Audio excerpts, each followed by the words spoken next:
Have you ever been in that situation? You know exactly the right English words in your head. Like, they're just floating there, perfect. Mm-hmm. But then you go to speak, Yeah. and your voice just stops. Or maybe, your hands get sweaty, heart starts pounding. Yeah, mouth goes dry. It's classic. Totally. And if that sounds like you, listen up. You are absolutely not alone in feeling this. Seriously. So common. And maybe even more important, there's nothing, broken about you. That's exactly right. And it's something we hear about constantly. So this deep dive, it's really for you. It's based on this fantastic audio script we looked at. Right up? It was designed specifically for, A2 to B2 level English learners to help push past that exact feeling, that fear, and become genuinely confident speakers. Right. So our mission today, we want to dig into why this happens, the real roots of it, and then give you some really practical step-by-step things you can actually do to build that confidence. Like a shortcut to the good stuff. Exactly. Yeah. Think of it as your fast track to advice that works. Okay, so we know the feeling is real, super common, but what's actually going on underneath? Why does our brain, do that? Mm-hmm. You might think, oh, it's my vocabulary, or my grammar is not good enough. Right. If I just knew more words. Yeah, that's the usual suspect. But what the source material really points out, which is fascinating, is that it's actually got very little to do with the language itself. It's kind of counterintuitive, isn't it? Totally. The real issue, it's the fear of judgment. Bingo. That's the core insight. When you dig down, you find those little thoughts swirling around, don't you? Oh, yeah.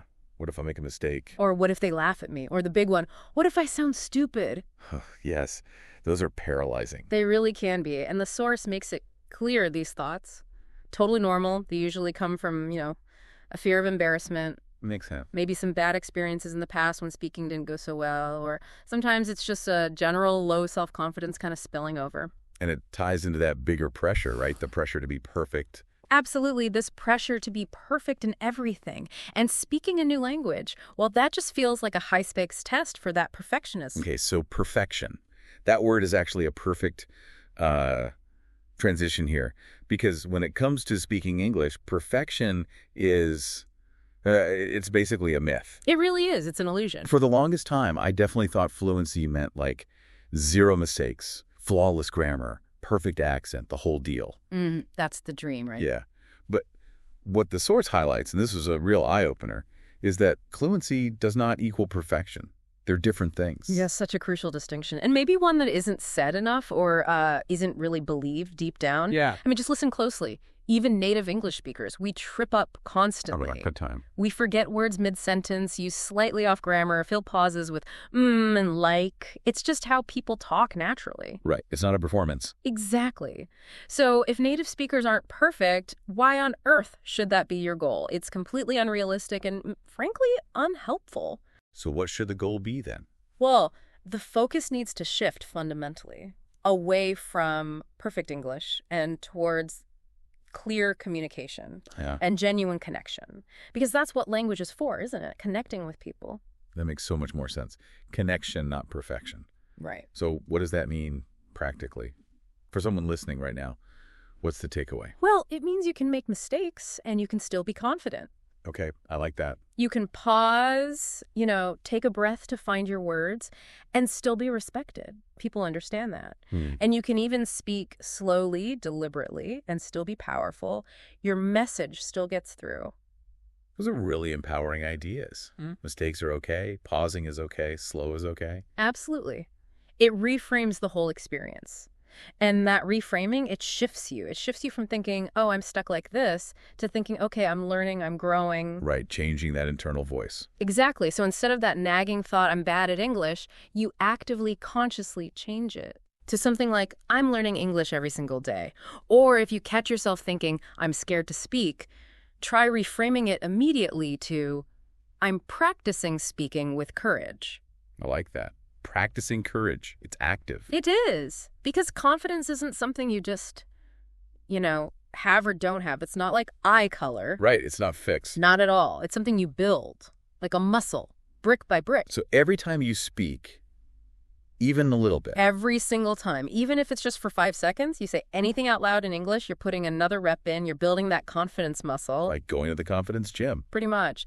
So, okay, we've got this new mindset, this idea of building confidence. How do we actually, do it? What are the steps? Yeah, let's get practical. Well, the source lays out a really clear, surprisingly simple step-by-step plan, stuff you can start doing, like today. Okay, I'm ready. How do we start building that muscle? All right, step 1. And it's maybe simpler than you think. Daily speaking. Practice. Daily. How much? Ah, Like hours? nope. That's the beauty. Just 10 minutes a day. Seriously. 10 minutes. Okay. Doing what? Anything, really. Talk about your day out loud. Describe what you see around you. Read a paragraph from a book or an article aloud. So it doesn't have to be a conversation with someone. Not necessarily, especially at first. The key here isn't the length of time, it's the consistency. Showing up every day, even for just 10 minutes. That's the foundation. Consistency over hours. Got it. Okay. Step 2. Step 2 is a technique called shattering. You might have heard of it. Vaguely. Remind me. Okay, so you pick something short with a native speaker talking. A video clip, a podcast snippet, maybe a bit of a TED Talk. Right. You listen to just one sentence, then you pause the audio. And then you repeat that sentence exactly like the speaker. Exactly. Like same tone and everything. Yep. Try to copy their tone, their rhythm, even the emotion if you can hear it. It's not about memorizing words. It's about getting the music of the language into your mouth, into your muscle memory. It helps your own speech sound more natural without you even having to think too hard about it. Ah, I see. Internalizing the patterns. Cool. What's next? Step 3. Step 3, leverage technology. Speak with AI or chatbots. Oh, interesting.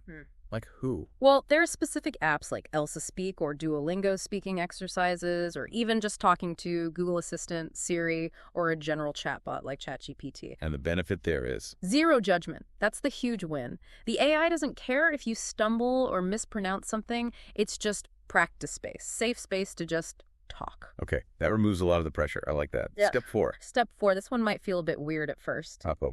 Record yourself speaking. Oh, wow. Yeah, okay. That does feel weird. Just listen to my own voice? Yep, just use your phone, record yourself talking for a minute or two. Then, and this is the important part, listen back. Why is that so powerful? Because you start to hear things you don't notice when you're actually speaking. You'll hear your strengths, things you do well, and you'll also pinpoint areas for improvement, but without the pressure of someone else listening in real time. It builds self-awareness like nothing else. Okay, makes sense. Awkward but useful. What's step 5? Step 5, keep it simple. Seriously, you absolutely do not need fancy, complex words to communicate well. Really? Don't we need to sound advanced? And to connect with people. The source gives a great example. Instead of trying to say, I would like to express my profound gratitude, just say, thank you so much. Huh.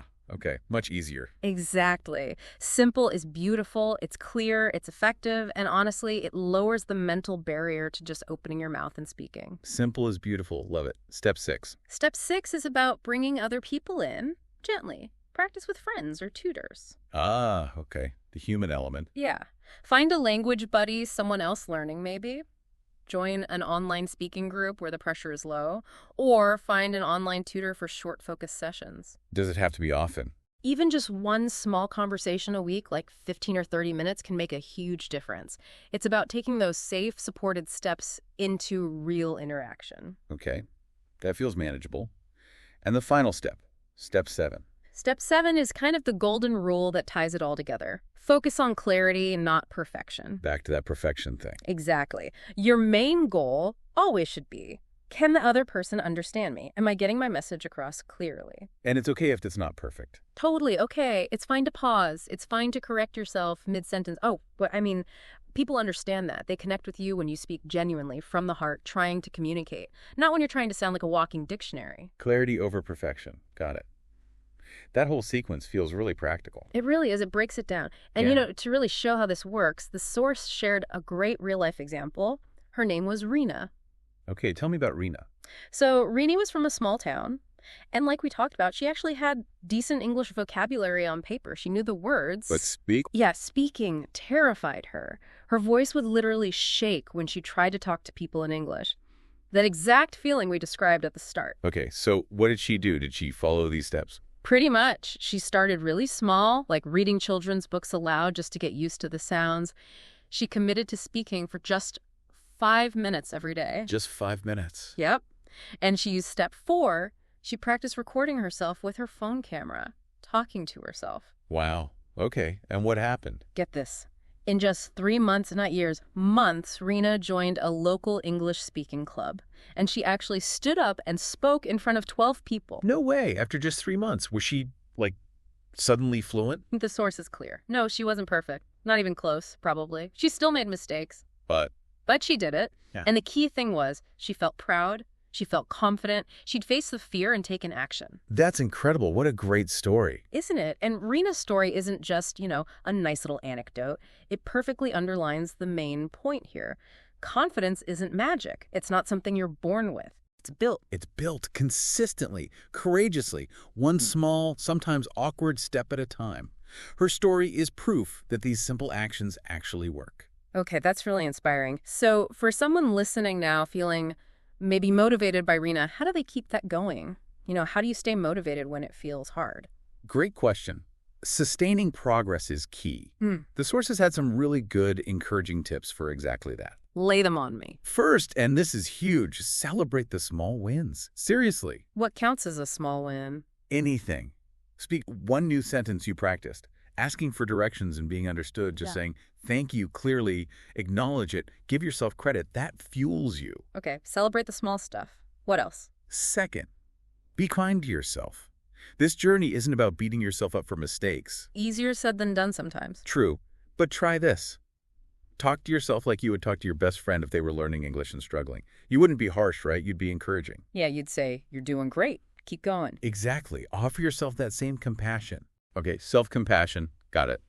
Next. Third, and this is critical, don't compare yourself to others. Oh, the comparison trap. It's so easy to fall into, right? You see someone else who seems fluent and think, I'll never be that good. But their journey is their journey. Your path is unique. Your starting point, your challenges, your pace, it's all yours. Focus on your progress from yesterday, not someone else's highlight reel. My journey, my pace. Okay, and the last tip? Finally, stay curious. Try to turn the fear into fun, into exploration. How? Learn the lyrics to an English song you like. Watch your favorite TV show in English, maybe with subtitles at first. Find ways to enjoy the process of interacting with the language. When you're curious, learning feels less like a chore and more like an adventure. Turn fear into fun. I like that. Makes it way more sustainable. Exactly. Wow. Okay. So as we kind of wrap this up, it feels so much bigger than just learning grammar rules or vocabulary lists. Yo, absolutely. Learning to speak English, especially when it feels scary, it's not just about language, is it? It's about, I don't know, learning bravery. Yes. Bravery, resilience, growth, discovering new ways to express yourself. It's a real personal transformation that can happen. Yeah. It's unlocking something inside you. It really is. And please, if you take one thing away today, let it be this core message from our source, this affirmation. You don't need to be perfect to be powerful. Say that again. You don't need to be perfect to be powerful. You just need to be consistent and courageous. Consistent and courageous. And maybe hold on to this thought. Every word I speak is progress.